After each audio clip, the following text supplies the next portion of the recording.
Hello viewers, কেমন আছেন সবাই? চলে আসলাম নতুন একটা ভিডিও নিয়ে। আজকের ভিডিওটা রাউটার রিলেটেড। আমরা গ্রাহকরা সবসময় চাই কম দামের ভিতরে ভালো মানের একটা রাউটার খোঁজার জন্য, কিন্তু সত্য কথা বলতে কম দামের ভিতরে ভালো মানের কোনো রাউটার হয় না। তারপরও বাজারে বিভিন্ন বাজেটের বিভিন্ন রেঞ্জের রাউটার পাওয়া যায়। আজকে তেমন একটা রাউটারের রিভিউ, আনবক্সিং এবং রাউটার সম্পর্কে বিস্তারিত আপনাদেরকে বলবো। আজকে যে রাউটারটা রিভিউ এবং আনবক্সিং করবো সেটা হচ্ছে এই নেটিসের ডাবল ইন্টারনেট একটা রাউটার। এই রাউটারটার মডেল নাম্বার হচ্ছে 2419E। এখানে মডেল নাম্বার দেখতে পাচ্ছেন। এই রাউটারটা 1250 টাকার ভিতরে মোটামুটি ভালো রাউটার বলা যায়। আপনার বাজেট যদি 1250 বা 1300-র ভিতরে হয় তাহলে এই রাউটারটা আপনি নিতে পারেন। আপনার পারফরমেন্স খুবই ভালো দিবে। রাউটার মাল্টিপল এসএসডি ব্যবহার করা যায়, তার মানে আপনি রাউটারটি 2-3 নামে এসএসডি আইডি করতে পারবেন। আর সাথে সাথে WPS মোড তো আছে। রাউটারের ফিচার্সগুলো এখানে দেওয়া আছে, আপনাদের প্রয়োজনে দেখে নেবেন। পিছন পাশে বেশ কিছু ভাষার ইনফরমেশন দেওয়া আছে, বাদবাকি আমরা আনবক্সিংয়ের সময় দেখব। তো চলুন কথা না বাড়িয়ে রাউটারটা আনবক্সিং করি। রাউটারটার ভিতরে আমরা কি কি পাই, তারপর রাউটারের ফিচার সম্পর্কে জানবো এবং রাউটারের কভারেজ কতজন ইউজ করা যাবে সে বিষয়টা নিয়ে বিস্তারিত আলোচনা থাকবে। সবশেষে কনফিগারেশন কীভাবে করতে হয় সেটাও আমি আমার এই ভিডিওতে দেখিয়ে দেবো। তার আগে বলে নিই, আপনি যদি আমার চ্যানেলে নতুন দর্শক হয়ে থাকেন তাহলে অবশ্যই চ্যানেলটি সাবস্ক্রাইব করে নিন, আর যদি অলরেডি করে থাকেন অসংখ্য অসংখ্য ধন্যবাদ। ভিউয়ার্স, রাউটারটার প্যাকেটটাই দেখতে পাচ্ছেন। রাউটারটা মূলত পলিতে ইনটেক করা থাকে, আমি পলিটা আগে থেকে কেটে নিয়েছি। তো দেখি রাউটারটার ভিতরে আমরা কি কি পাই। প্যাকেটের ভিতরে আরেকটা প্যাকেটের মতোই থাকে, যার ভিতরে রাউটারটা রাখা হয়।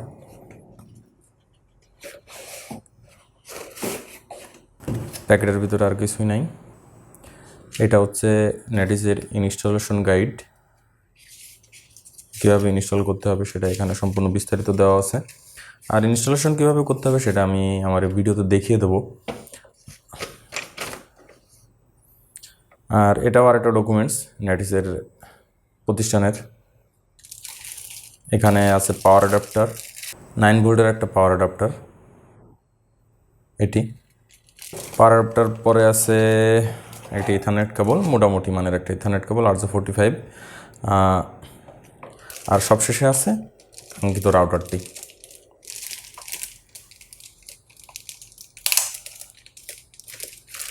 খুলে রাউটারটা আমরা একটু দেখি।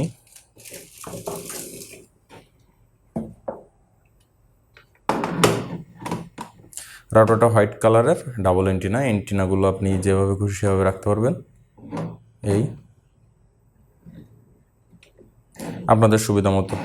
এখানে নেটিসের বড় একটা লোগো দেওয়া আছে, নেটিসের মডেল নাম্বারও এখানে আছে। 300 Mbps এর N সিরিজের একটি রাউটার দেখতে পাচ্ছেন। আর এখানে যে এলইডিগুলো দেওয়া আছে সেটা পাওয়ার 1, ল্যান, তারপর 1 আর WPS মোডের, যেটা যে মোডে ব্যবহৃত হবে সেটা। আর এখানে আপনারা দেখতে পাচ্ছেন 4টা ল্যান এবং একটা 1 পোর্ট আছে, পাওয়ার অ্যাডাপ্টার। আর এটা হচ্ছে রিসেট বাটন, আর এটা হচ্ছে WPS মোডের বাটন। এটা চেপে ধরলে বেশ কিছু সময় রিসেট হয়ে যাবে, আর এটা একবার চেপে দিলে এটা WPS মোডে চলে যাবে। আর এটা ওয়াল মাউন্ট, যেটা আপনি ওয়ালে রাখতে পারবেন। আর এখানে এই যে নেটিসের লগ ইন করার যে আইডি সেটা এখানে দেওয়া আছে, দেখতে পাচ্ছেন। এটা দিয়ে আপনি কানেক্ট করতে পারবেন, তারপর লগ ইন করে আপনি কনফিগারেশন করতে পারবেন। আর ওয়াইফাইতে যদি করতে চান কানেক্ট করে, সেক্ষেত্রে আপনার এই অ্যাড্রেসে যাওয়ার পর এই যে SSID নাম্বার হচ্ছে এত, এই SSIDতে ঢুকে পাসওয়ার্ড হচ্ছে পাসওয়ার্ড দিয়ে তারপর আপনার লগ ইন করে কনফিগারেশন করতে হবে। ভিউয়ার্স, আনবক্সিংয়ের পর রাউটারটা আমার হাতে দেখতে পাচ্ছেন। রাউটারটা হোয়াইট কালারের। আর এখানে ল্যান অন পোর্ট সম্পর্কিত ধারণা আমি প্রথমেই দিয়েছি। এবার রাউটারের সুবিধা অসুবিধা, দাম এবং রাউটারের পারফরমেন্স সম্পর্কিত বিস্তারিত আপনাদেরকে সামনে তুলে ধরার চেষ্টা করব। রাউটারটা 2 এন্টিনা হওয়াতে রাউটারটা আপনার এভারেজে 2500 স্কোয়ার ফিটের মতো জায়গা কভার করে, যেটা একটা 1150 থেকে 1250 টাকা রাউটার বাজেটের ভিতরে খুবই ভালো পারফরমেন্স। এই বাজেটে যতগুলো রাউটার আছে তার থেকে আমার কাছে মনে হয়েছে নেটিস রাউটার খুবই ভালো পারফরমেন্স দেয় এই বাজেটের ভিতরে। ডাবল এন্টিনা আরও অনেক রাউটার রয়েছে যেটা দামও সেম, কিন্তু আমি সবসময় এগিয়ে রাখবো নেটিসকে, কারণ নেটিসের performance, bandwidth, capacity control plus controlling সব বিষয় মিলে খুবই ভালো সার্ভিস দিবে। এবার একসাথে কতজন ইউজ করতে পারবেন? এই রাউটারটা একসাথে 10জন ইউজ করতে পারবেন, বা তারও বেশি কানেক্ট করা যায়, কিন্তু পারফরমেন্স তখন খারাপ হয়ে যায়, বা দেখা যায় যে 10 জনের অধিক যদি যখন কেউ কানেক্টিভিটি দেয় তখন পারফরমেন্স খারাপ হয়ে যায়। কিন্তু আপনার ইউজার যদি 5 জন হয়ে থাকেন, 5 জনে আপনারা রাউটারটা ব্যবহার করবেন, সেক্ষেত্রে আপনারা এই রাউটারটা নিতে পারেন, অনায়াসে খুব ভালোভাবে আপনারা চালাতে পারবেন এবং পারফরমেন্স কোয়ালিটিও খুব ভালো থাকবে। আর এই রাউটারটিতে যে ল্যান এবং অনপোর্টগুলো আছে সবগুলো হচ্ছে 110। এখানে আপনি 110 মানে সর্বোচ্চ 100 Mbps পর্যন্ত কানেক্টিভিটি নিয়ে আপনি আপনার আইএসপির কাছ থেকে নিয়ে চালাতে পারবেন। কিন্তু আমার কাছে মনে হয় না যে 100 Mbps পর্যন্ত এটা সাপোর্ট করে, যদিও এখানে 300 Mbps থিওরিটিক্যাল দেওয়া আছে যে 300 Mbps সাপোর্টেড, কিন্তু এটা আসলে আমার কাছে মনে হয় 70-60 তার উপরে যাবে না। তবে এই রাউটারটা যারা নেবেন তারা আপনারা সাধারণত 10, 15, 20 Mbps এর উপরে কানেক্টিভিটি নিয়ে চালালে ভালো পারফরমেন্স পাবেন না। এজন্য আপনারা যারা এই রাউটারটা ইউজ করবেন কানেকশন এরকম রাখবেন। তবে যারা হাই পারফরমেন্স বা হাই গেমিং করেন তাদের জন্য এই রাউটার না, আমি বলে রাখি। তবে যারা গেমিং করেন মোটামুটি এই রাউটার নিতে পারেন, এই 3 এন্টিনার যে রাউটারটা আছে সেটা নিতে পারেন। মোটামুটি আপনাকে একটা ভালো পারফরমেন্স বা ভালো সার্ভিস দিবে। কিন্তু ইউজারের ক্ষেত্রে যদি ইউজার বেশি হয়ে যায় তখন কিন্তু রাউটারটা হ্যাং করে, একটা অসুবিধা আছে। আবার যদি ব্যান্ডউইথ ক্যাপাসিটি ফুল হয়ে যায়, যেমন ধরুন আপনার 5 Mbps ক্যাপাসিটি নেওয়া, এখানে আপনি 5 Mbpsই ডাউনলোড করতেছেন, তখন কিন্তু এই রাউটারটা মাঝে মাঝে হ্যাং করে। এই কারণে রাউটারটা রেস্ট দিয়ে যদি চালান সেক্ষেত্রে আপনার পারফরমেন্স খারাপ দিবে না। আশা করি রাউটারটার তেমন কোনো অসুবিধা আমি তেমন পাইনি, তবে ওই যে হ্যাঙ্গিং একটা ইস্যু আছে, এছাড়া তেমন কোনো অসুবিধা না। তবে যদি নিয়মিত রেস্ট দিয়ে রাউটারটা চালানো হয় সেক্ষেত্রে রাউটারটা পারফরমেন্স খুবই ভালো দেয়। তো ভিউয়ার্স, রাউটার সম্পর্কে বিস্তারিত আলোচনা তো হলো, এবার চলুন রাউটারটা কীভাবে কনফিগারেশন করতে হয় সেটা দেখি। কনফিগারেশনের জন্য আপনাকে সর্বপ্রথম যেটা করতে হবে, আইএসপি থেকে যে কানেক্টিভিটি আসছে সেটা এখানে দিবেন।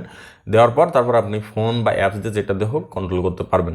তো আমি ফোন দিয়েই কনফিগারেশন করা দেখাবো। তার জন্য সর্বপ্রথম আমার ফোনের স্ক্রিনে যেতে হবে এবং এই রাউটারের পিছনে যে যা পাসওয়ার্ড আছে এখানে আপনারা দেখতে পারবেন। রাউটারের পিছনে যে পাসওয়ার্ডই দেওয়া থাকে ইংলিশে PASSWRD।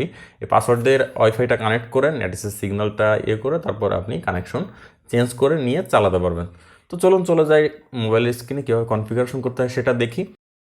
ভিউয়ার্স, রাউটার কনফিগারেশন করার পর আপনার ওয়াইফাইয়ের সাথে ফোন কানেক্ট করতে হবে। আর কানেক্ট করার জন্য আপনি আপনার সিগন্যালে চলে যাবেন। সিগন্যালে চলে যে এরকম নেটিসের সিগন্যালটা দেখতে পারবেন, যেটা আপনার রাউটারের পিছনেই দেওয়া আছে। এখান থেকে যে ডিফল্ট যে পাসওয়ার্ডটা আছে সেই পাসওয়ার্ড দিয়ে রাউটারটা কানেক্ট করবেন। ডিফল্ট পাসওয়ার্ড হচ্ছে পাসওয়ার্ড, এর পাসওয়ার্ড দিয়ে মূলত রাউটারটা কানেক্ট করতে হবে। প্রথম অবস্থাতে কানেক্ট হতে একটু সময় নেয় রাউটার, কিন্তু পরবর্তীতে ঠিক হয়। আর তারপরে সেটিংসে যাওয়ার পর এখানে দেখেন নেটওয়ার্ক স্পিড 72 Mbps দেখাচ্ছে, মূলত 72-80 এর ভিতরেই থাকে। ম্যানেজ রাউটারে চলে যাবেন। আর এটা আসলে আপনার ফ্রিকোয়েন্সি অনুযায়ী হিসাব করা হয়। তারপর এখানে এরকম একটা অপশন আসবে, দেখতেই পাচ্ছেন। মূলত এখান থেকে আমাদের যদি অ্যাডভান্সে চলে যায়, অ্যাডভান্সে চলে গেলে এই কোনায় রাউটারের মডেল নাম্বার এবং রাউটারের স্ট্যাটাস দেখাচ্ছে। মূলত আমরা এখান থেকে না যে কুইক সেট আপে গিয়ে রাউটারটা কনফিগারেশন কীভাবে করতে সেটা দেখব। ডাইনামিক আইপি দেওয়া আছে, এখান থেকে আপনি ডাইনামিক আইপিতেও কানেকশন দিতে পারেন যদি আপনার রাউটার টু রাউটার কানেক্ট করা লাগে। আর স্ট্যাটিক, যদি আপনার আইএসপি আপনাকে স্ট্যাটিক আইপি দেয় সেক্ষেত্রে আপনি স্ট্যাটিক দিবেন। পিপিওই দিলেও পিপিওই ক্লিক করবেন। ক্লিক করার পরে এখান থেকে আপনি আপনার রাউটারের যে আপনাকে যে আইডি পাসওয়ার্ড দেওয়া হবে সেটা এখানে কানেক্ট করতে হবে। সে ধরুন আমাকে যেটা দিয়েছে এটা দেওয়ার পর, আর এখানে আপনি যদি চান নেটওয়ার্কের নাম চেঞ্জ করে দিতে পারেন। নেটওয়ার্কের নাম চেঞ্জ করার বলতে কি আপনি আপনার রাউটারটার নাম চেঞ্জ করবেন।